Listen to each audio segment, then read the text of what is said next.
Neste momento, Deus, através desta emissora, leva até você mais um programa de fé, com hinos, orações e uma palavra poderosa a seu favor. Fé para vencer o mundo. Somente crer, somente crer, tudo é possível, somente crer, somente crer, somente crer, tudo é possível, somente crer.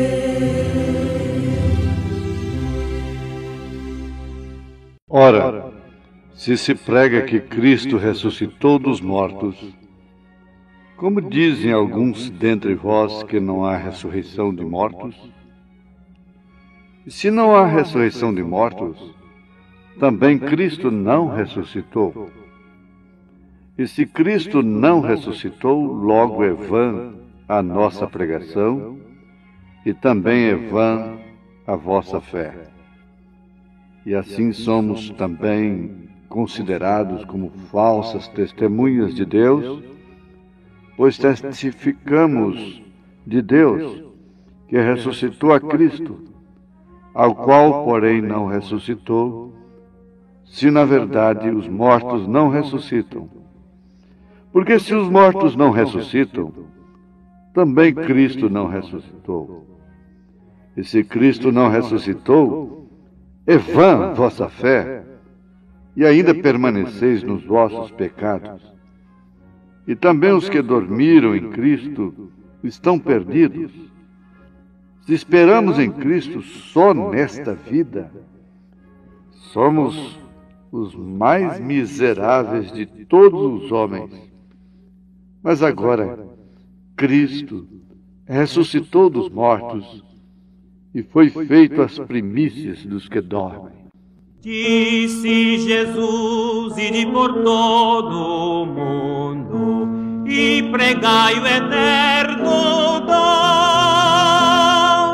da salvação que com amor profundo dá o Deus gracioso e bom, feita na cruz com sacrifício e dor. Proclamai o dom do Redentor, ó, conquistai almas perdidas, buscai o pecador enfermo quase moribundo. Vamos, irmãos, levar essa luz ao mundo inteiro. Vamos, irmãos, contar que esse dom é verdadeiro.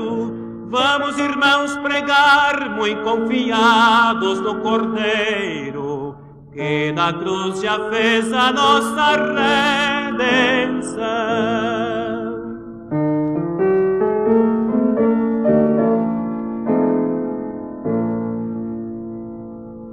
Firmes levemos a mensagem santa do Evangelho de Jesus. Esta mensagem divinal que encanta e que o pecador conduz, cheia de bênção do glorioso Deus, que descobre os escolhidos seus, cheia de amor, traz-nos do céu o fragor da compaixão de Deus e dá-nos graça tanta. Vamos, irmãos, levar essa luz ao mundo inteiro. Vamos, irmãos, contar que esse dom é verdadeiro. Vamos, irmãos, pregar, muito confiados no Cordeiro, que na cruz já fez a nossa redenção.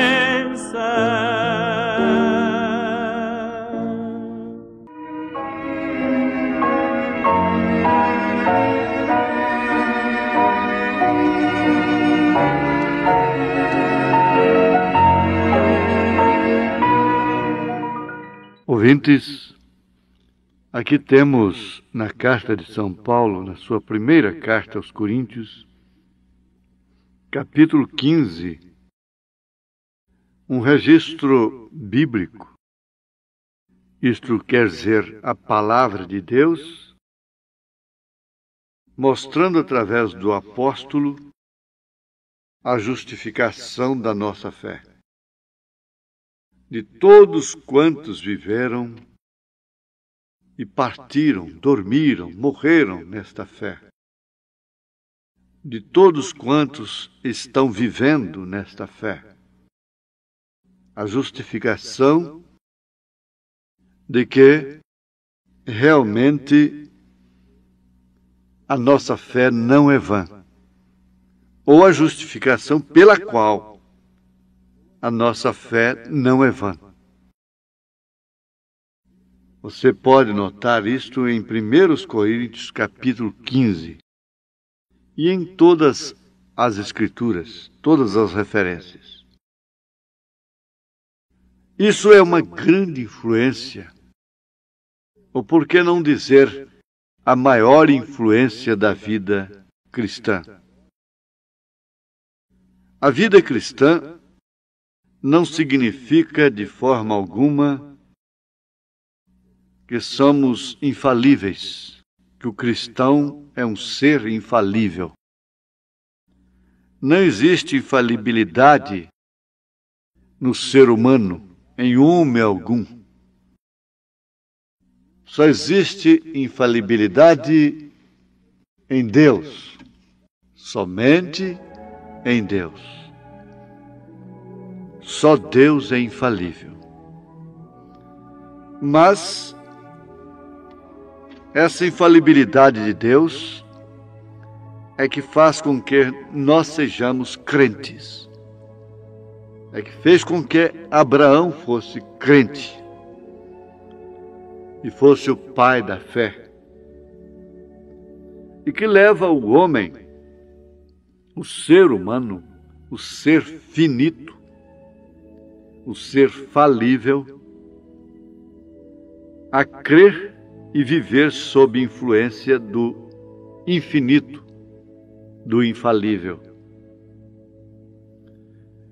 Em um certo tempo, lá na Austrália, eles mandaram buscar homens dos Estados Unidos, construtores, homens que constroem pontes, especialistas em pontes, engenheiros, construtores, para irem até a Austrália e ver se eles poderiam construir uma ponte que se tornou famosa, por ser muito necessária, mas exigia muita ousadia em sua construção, muita perícia, muita capacidade. E por que não dizer infalibilidade no assunto? Eles tinham que atravessar um canal de água. E aquilo era um desafio para a engenharia. Por isso não puderam encontrar uma companhia, um homem, sequer nos Estados Unidos da América do Norte, que pudesse aceitar. Eles iam examinar o terreno, o problema, e eles diziam: as areias e tais condições não permitem que isso seja construído. Desta forma, então, o que fez a Austrália estendeu o desafio, foi praticamente um desafio universal para construtores de ponte. E nenhum deles aceitava o desafio. Finalmente, havia na Inglaterra uma excelente companhia construtora de pontes. E o que fez? O seu diretor, aquele engenheiro-chefe, aceitou o contrato para aquela companhia construir aquela ponte, testando toda a terra. Então ele aceitou o contrato para construir a ponte. Agora devemos lembrar que a sua reputação como construtor de ponte de âmbito mundial descansou sobre o seu trabalho através daquela ponte. O que viesse a acontecer com aquela construção, com aquela ponte. Ele causaria uma influência muito importante sobre toda a engenharia de ponte. Todos os construtores seriam influenciados por ele, negativamente ou positivamente. Ele tinha que justificar realmente a sua ousadia e se basear em algum fundamento para aceitar aquele desafio, aquela responsabilidade e assim assinar aquele contrato. Não importa o que ele havia feito no passado, quantas pontes ele havia construído com sucesso, aquela ponte refletiria realmente o que ele era. Não importa o que o homem tenha feito, você chega diante de um desafio que aquilo vai determinar realmente o que você é. E aquilo vai causar influência. Então, o que ele fez? Ele testou tudo, cada pino, toda a parte metálica, cada pedaço de metal que havia na ponte. Ele testou a terra, a areia, todas as condições negativas e assim por diante. Ele testou a pressão da água sobre a terra. Ele testou tudo isso, enquanto as demais companhias, os demais construtores diziam: isto não vai suportar, isso não tem condição. Me faz lembrar de uma ponte que foi construída aqui no Brasil, para o litoral brasileiro e no sul. Sabe-se que o seu engenheiro suicidou, tirou a sua própria vida depois da construção pronta. Aquilo seria para uma estrada de ferro. Ele não teve confiança naquilo que ele fez. E o certo é que aquilo está lá até hoje, aquilo nunca desmoronou. Ele pensou que ia haver uma catástrofe terrível. E ele suicidou-se. Ele tirou a sua própria vida antes. O que não aconteceu com aquele construtor lá na Austrália. Foi tanto assim que no dia da dedicação, aquele construtor, aquele engenheiro, fez questão de passear ele próprio na frente do desfile, porque ele sabia que seu trabalho foi totalmente testado e isto permaneceria e ficaria até hoje como uma influência, um modelo para a engenharia. Mas o que isso nos faz agora? Pensando em influência, pensando em justificação da nossa fé, é que aquela é uma grande coisa para a qual nós poderíamos olhar também na vida cristã. Não resta dúvida. Tinha que haver uma ponte para atravessar o caminho para a raça humana. Sim, a raça falível, a raça finita. Tinha que haver um absoluto que viesse deixar uma influência sobre todo ser humano, uma influência positiva, uma influência de fé, de substância, através da qual todo ser humano pode atravessar a ponte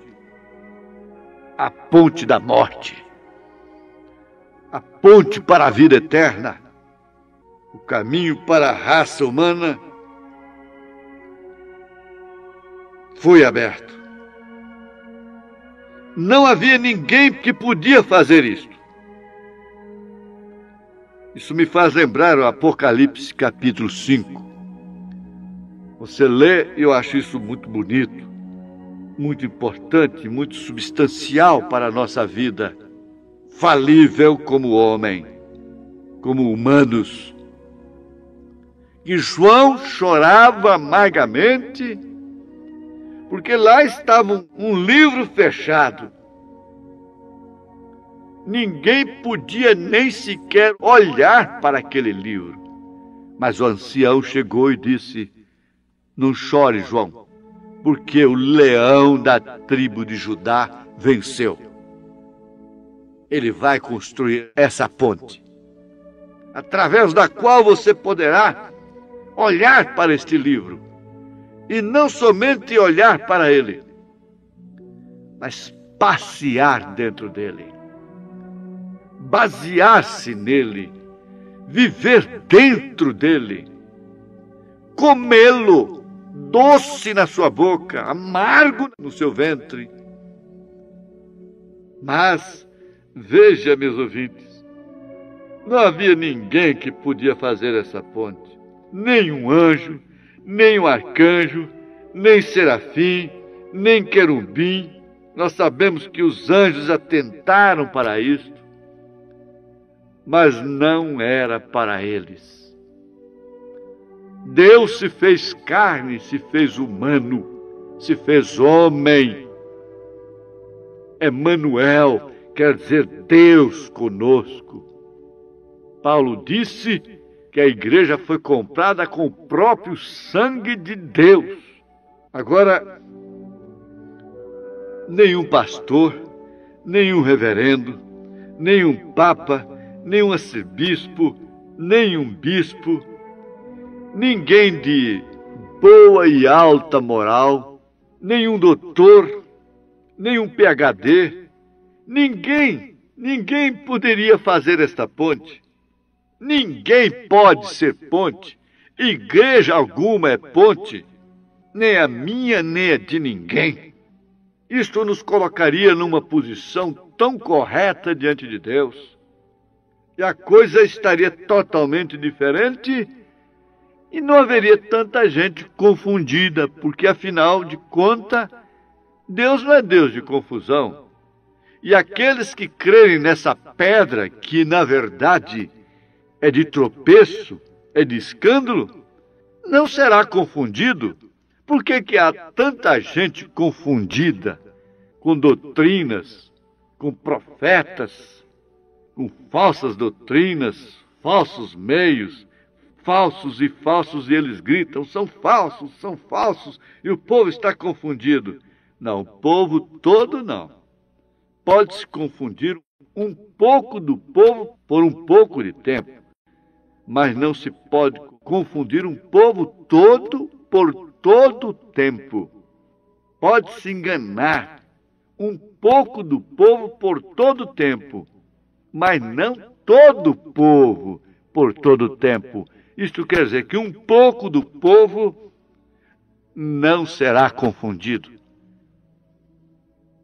Por que que nós mesmos, às vezes, pregamos, o povo está confundido? Por quê? A culpa não é do povo. A culpa não é do povo. A culpa é daqueles que representam o povo. É aqueles que querem falar ao povo. É aqueles que querem dirigir ao povo. Então foi Jesus. Jesus não foi arcanjo, não foi anjo, não foi serafim, não foi querubim, não foi papa, não foi arcebispo, não foi bispo, não foi pastor, não foi reverendo, não foi PhD, não foi ninguém, não foi igreja nenhuma. Foi Jesus Cristo quem fez esta ponte. Deus, Ele mesmo desceu na forma de um homem e abriu o caminho e fez o caminho e atravessou a ponte primeiro da sepultura para a glória. Aquela ponte que o rico não pôde atravessar, não existiu para ele, mas houve para Lázaro.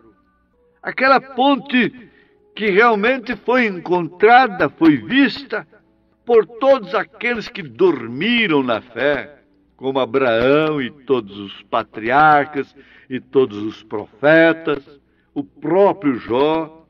Mas não houve ponte para os antediluvianos que pereceram no dilúvio.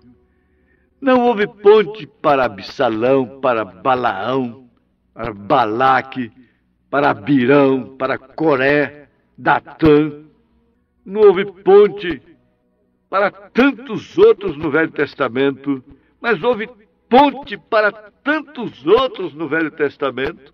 Atravessarem o abismo, acompanharem o autor, o construtor da ponte, dizerem: abram as portas, quem é que está aí? É o rei, é o rei da glória. Há uma ponte entre a sepultura e a glória, e essa ponte foi construída. Ela não é um credo, ela não é um dogma, ela não é uma igreja, ela não é um tabernáculo, ela não é uma tenda, ela não é um templo caro, ela não é uma catedral, ela é Jesus Cristo, ela é a palavra revelada. E isto certamente mostrou o reflexo que chama a atenção, que atrai, que influencia os filhos de Deus, cada nervo em seu corpo, cada pensamento em sua mente, cada poder que estava nele. Nós deveríamos ser atraídos, sim, por esta força, por este evangelho que realmente retrata o Filho de Deus, o autor e o construtor da fé, o consumador da eternidade, da salvação. Foi a ponte de Maria Madalena, foi a ponte do ladrão arrependido, foi a ponte de Zaqueu. E por que citar somente esses bandidos? Ele é a ponte do homem intocável. Ele seria a ponte do Caifás, do Anás, que não eram bandidos, das suas esposas, que não eram meretrizes, porque todos pecaram, todos estão de cá do abismo. Não tem ninguém bonzinho que passa por este abismo por seus próprios méritos, pela sua própria moral, pela sua própria maneira de pensar acerca de Deus, pelos seus estudos acerca de Deus. Não, ele foi testado pelo inimigo. Jesus foi testado. Quando ele se limitou à dimensão humana, ele foi tentado em tudo que você possa pensar que é pecado. Não há bandido no mundo que possa ser tentado como Jesus foi tentado, porque concentrou toda a tentação dele, tanto para as boas coisas, humanamente falando, materialmente falando, o reino terreno, quanto a maldade, tudo, porque se ele não fosse tentado de uma coisinha sequer, o diabo pegaria todo mundo naquela coisinha. Mas aí está, Ele resistiu à prova, ele mesmo, na sua própria morte, quando ele a conquistou, e logo uma mulherzinha que atravessou a ponte saiu gritando do outro lado do abismo: ele vive! Ele vive! Ele vive! Ah, ele vive, sim, ele vive. Ele vive, por isso justifica a nossa fé, por isso influencia-nos. Existe uma influência, existe uma atração na montanha. Qual é a atração da montanha? O que nos atrai lá do outro lado? É o medo de ir para o inferno? Ninguém se salva com medo de ir para o inferno. Ninguém se salva porque o céu é uma maravilha. Não. É por atravessar o abismo pela fé. A essas alturas, o que é essa doença? O que é este mal? A estas alturas não precisa de um sermão de oração sobre você. Basta dizer: Deus te abençoe, em nome de Jesus Cristo, com esta mensagem. Amém.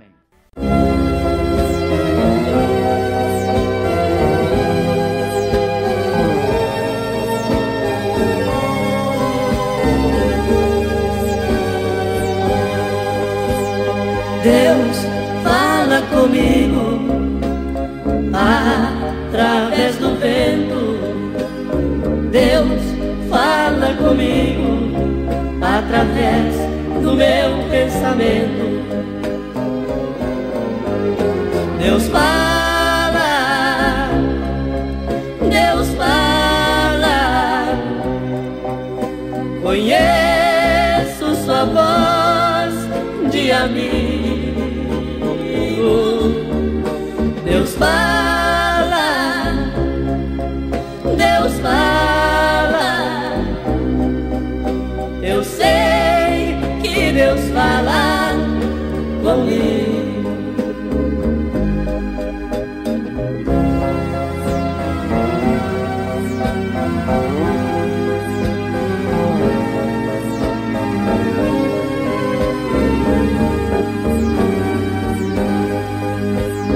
Deus fala comigo quando sozinho me encontro. Deus fala comigo nos lindos hinos que eu canto. Deus fala, Deus fala. Conheço sua voz de amigo. Deus fala, Deus fala. Eu sei que Deus fala comigo.